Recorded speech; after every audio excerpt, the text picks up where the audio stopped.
మాట్లాడే ఎవరుండరు. ఈ 10 ఏళ్ళు ఎవరున్నారు సార్ అధికారంలోకి? మీరు ఎంతమంది ఎన్నిసార్లు మీరు ప్రధానమంత్రి కలిశారు సార్? ఎన్నిసార్లు కేంద్ర మంత్రులు కలిశారు సార్?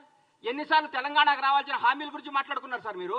30 రోజుల్లో మా ముఖ్యమంత్రి గారు, మా మంత్రులు ప్రతి ఒక్క సమస్యని ప్రధానమంత్రి గారి దృష్టికి, హోంమంత్రి గారి దృష్టికి, ప్రతి మంత్రి దగ్గరికి పోయి, సార్ మా పరిస్థితి ఇది, మాకు ఇది రావాలి, మాకు ఇంతమంది ఐఏఎస్లు కావాలి, మాకు ఇది కనీసం తెలంగాణ ఆత్మగౌరవానికి చెందమైన జనవరి 26 నాడు చట్టకాన్ని పెట్టించారు సార్ మీరు. మా ముఖ్యమంత్రి గారు పోయి ప్రధానమంత్రి గారిని ఇట్లా రిక్వెస్ట్ చేసి, సార్ మా తెలంగాణ గౌరవం ఇది, మాకు ఇవ్వండి సార్ అని లెటర్ పంపిస్తే మాకు ఓకే చేశారు. అది ముఖ్యమంత్రి గారు చేస్తున్న పని. ఇంకేం సార్ మీరు మాట్లాడితే? మీరు ఏం కావాలి మీకు? మేము ప్రజల పరిపాలన కూడా బాగా చేయొద్దా? జనాన్ని వివేకవంతులు చేయొద్దా? జనాన్ని ప్రగతి పదం వైపు దూసుకుపోనియొద్దా? తెలంగాణ అవినీతిని అంతం చేయొద్దా? ఏం చేయమంటారు? 10 ఏళ్ళు మీరు కనీసం, నేనైతే మీరు ఓటమికి కనీసం 2 సంవత్సరాల ప్రెస్ మీట్ పెట్టరు. వీళ్ళు మామూలుగా వీళ్ళు మొత్తం ఎందుకు ఓడిపోయామన్న దాన్ని సమీక్షించుకుంటూ కూర్చుంటారన్న. అరే మా ఆగం పాడుగాను రోజు ఒక ప్రెస్ మీట్, ప్రతిరోజు ప్రెస్ మీటా సార్? దేనికి? ఏం చేస్తారు సార్ మీరు? మీరు ప్రగతి భవన్ నుంచి వెళ్ళిపోయిన రోజు నుంచి ఈ రోజు వరకు చూస్తున్నా మీరు ఆ టీఆర్ఎస్ భవన్లో కూర్చొని ప్రెస్ మీట్లు పెట్టుకోవాల్సిందే. రాబోయే 10 ఏళ్ళు, రాబోయే 10 సంవత్సరాలు మీరు టీఆర్ఎస్ భవన్లో ప్రెస్ మీట్లు పెట్టుకోవాల్సిందే. మీరు ఈ ప్రజా ప్రభుత్వాన్ని చూసి కుళ్ళుకోవాల్సిందే. ఈ ప్రజా ప్రభుత్వం గురించి మీరు రోజు బాధపడాల్సిందే. మీరు ఏ విధమైన చేయలేరు. అధికార నియామకాల్లో కూడా సమాజం పాటించింది మా ప్రభుత్వం.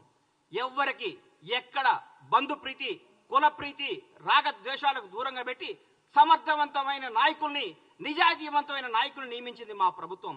సగర్వంగా చెప్పుకుంటున్నాం. ప్రజల స్వేచ్ఛావాయువు పీల్చుకుంటున్నారు.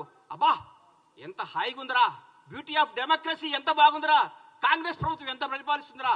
ఇందిరమ్మ రాజ్యం అంటే ఇదే కదా, సోనియమ్మ కన్న కళ్ళు ఇయే కదా. సోనియమ్మ అందుకనే కదా తెలంగాణ రాష్ట్రాన్ని ఇచ్చింది.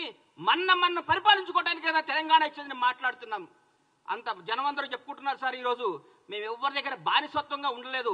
మీ దగ్గర బానిస బతుకారు కదా సార్. 10 సంవత్సరాలు తెలంగాణ ప్రజలందరూ బానిస బతుకుని తెంచుకొని వచ్చారు. హరీష్ అన్న, మీరు 10 సంవత్సరాల పాటు మంత్రిగా చేశారు. దయచేసి ఆత్మసాక్షిగా గుండె మీద చేసుకొని చెప్పండి. మీరు నిజం చెప్పండి. ప్రభుత్వం రేవంత్ రెడ్డి గారు అద్భుతంగా చేస్తున్నాడా, చేయట్లేదా? పరిపాలన బాగుందా లేదా? మీరు మనస్సాక్షి మీరు క్వశ్చన్ చేసుకొని మీరు మాట్లాడండి. ప్రతిరోజు ఏదో విమర్శించాలి. ఎందుకు ఇస్తారు సార్ మీకు ఎంపీ సీట్లు?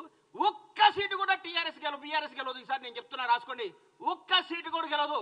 రండి, మీ ఓడిపోయిన మంత్రులు అందరూ వచ్చి, మీరందరూ వచ్చి, మీకు దమ్ముంటే అందరూ వచ్చి ఒక్కొక్క పార్లమెంట్లో పోటీ చేయండి. అందరూ రండి, ఎంతమంది గెలుస్తారు చూద్దాం. ఒక్కడు ప్రజలు కోరుకుంటున్నారు కాంగ్రెస్ ప్రభుత్వాన్ని.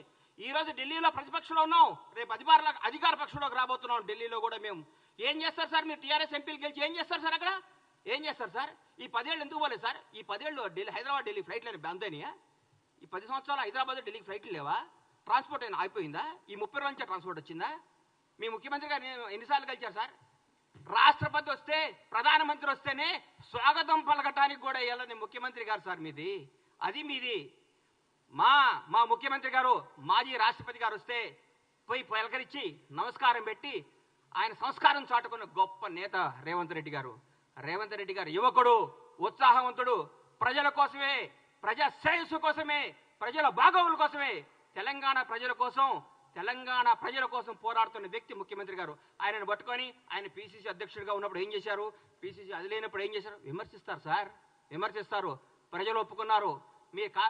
మా కార్యకర్తలందరూ మా ఇంటనే ఉన్నారన్నారు నా హరీష్ అన్న. 10 సంవత్సరాల ప్రతిపక్షంలో ఉన్నా కానీ కాంగ్రెస్ కార్యకర్తలందరూ కాంగ్రెస్లో ఉంటారు. ఈరోజు ఏ పార్టీ కార్యకర్తలు అధికారం ఉన్నా లేకపోయినా ఒక కార్యకర్తలు అంటూ ఉంటారు. బీజేపీ కార్యకర్తలు బీజేపీతో ఉంటారు, సిపిఎం వాళ్ళు సిపిఎంతో ఉంటారు, సిపిఐ వాళ్ళు సిపిఐతో ఉంటారు. ఏ పార్టీ కార్యకర్తలు ఆ పార్టీతో ఉంటారు. కార్యకర్తలు ఎక్కడికి పోరు. కానీ జనం మాత్రం ఈరోజు కాంగ్రెస్ పార్టీ వెనకాల ఉన్నారు. కాంగ్రెస్ పార్టీ అభివృద్ధి వైపు ఉన్నారు.